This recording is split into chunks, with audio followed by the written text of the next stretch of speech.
Hey guys, what's going on? Josh here with Josh and Hunter's Adventures, and welcome back to another episode. We got a trail camera review for you today.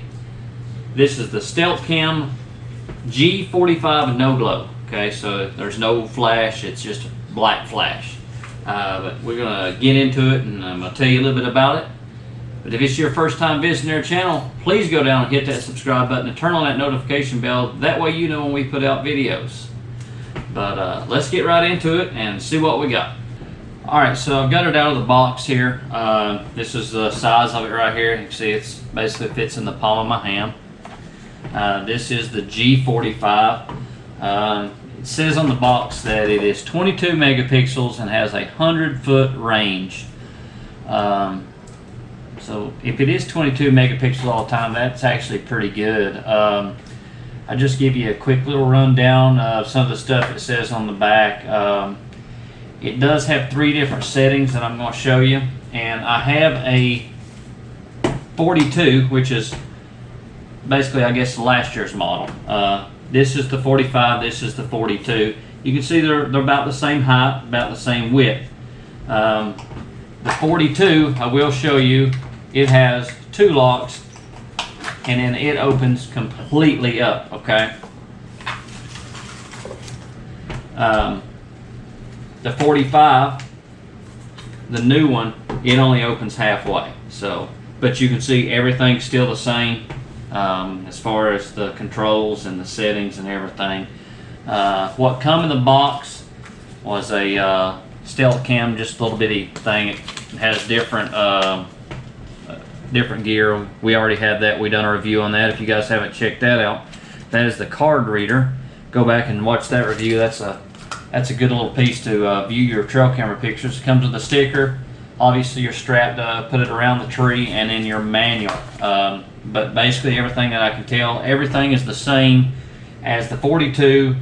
So I already know how to work the 42 because I already have some of those. So I will go over with you how to work it.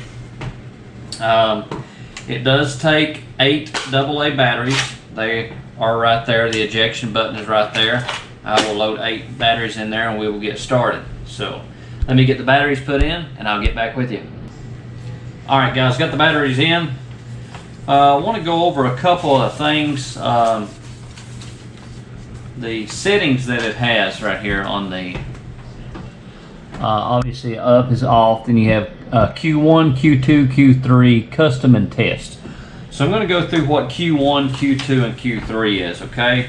Q1, this is when the setting is for, it'll take 8 megapixel photos, 30-second delay, but it takes 3 bursts, okay? So it'll take 3 bursts, and then there's a 30-second delay, and if something's in front of it and it triggers it, it'll take 3 more, and then there's a 30-second delay. I don't use that one. I mean, it's a good option. I just don't use it.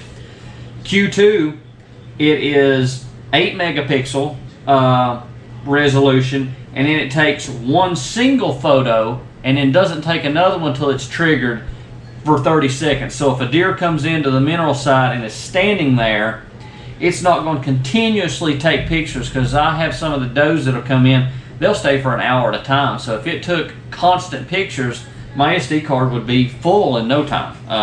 So it'll take 1 photo on Q2, and in 30 seconds, if the deer's still standing there, it triggers it again, it takes another photo. Q3, it says, I don't think I've ever used this one. This setting, the camera is pre-programmed to take 720p video. I've never taken video on this particular model. I have some of the other ones, but this one I have not. So it'll take a 10-second video, and then it'll do a 30-second, and then in 30 seconds, if there's another deer standing there, or the same deer, it'll take another 10-second video. There are ways that you can go in there and program your own, however you want to do it, and it is in the manual on how to set that up. I personally have never done that, so that's just not what I really want to do. I mean, I have run video on some of my other cameras, just not this one. Okay guys, so I'm going to show you how to cut it on. What you're going to want to do when you first get it, you're going to want to go down to custom. So there is custom. It will say waiting. Okay, so what I'm going to do is I've go into the menu button right here, and time zone, I'm in the Eastern time zone, so let's see, Mountain, Pacific, Alaskan, Hawaiian, Eastern. I am in Eastern. I need to change the time.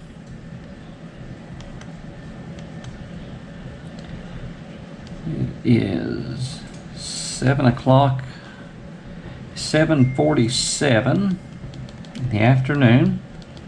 Alright, so here's a few of the different options in here. Format card, security key off, factory reset, longitude, latitude, DVR mode is off, info bar is on, temperature Fahrenheit, camera name, it says stealth cam, you can change it to whatever you want. Photo burst is on one photo. Reduce blur is on advanced mode. These are all factory settings. I haven't changed anything. Our brightness is full. PIR range is standard. Delay is 3 seconds. Resolution right now I've got it set on 8 megapixel. Smart IR is off. Operating hours 24/7. It's in PIR photo. Time format is 12 hours. Time zone is Eastern. So let's see, we're going to go up to Q2, and let's see here. This is what it's going to say when you cut it on, you know, when you change out SD cards or whatever you might do. It's going to go through that, tell you what setting and what it is each time. And then it's going to pop up, and then this little timer right here, that's when it's going to take its picture. So it's counting down, it's giving you enough time. What I always do is I always look at this, and then this tells you how many pictures. So what I do is I wait and I let it count down, and I'll always stand in front of the trail camera until it takes a picture.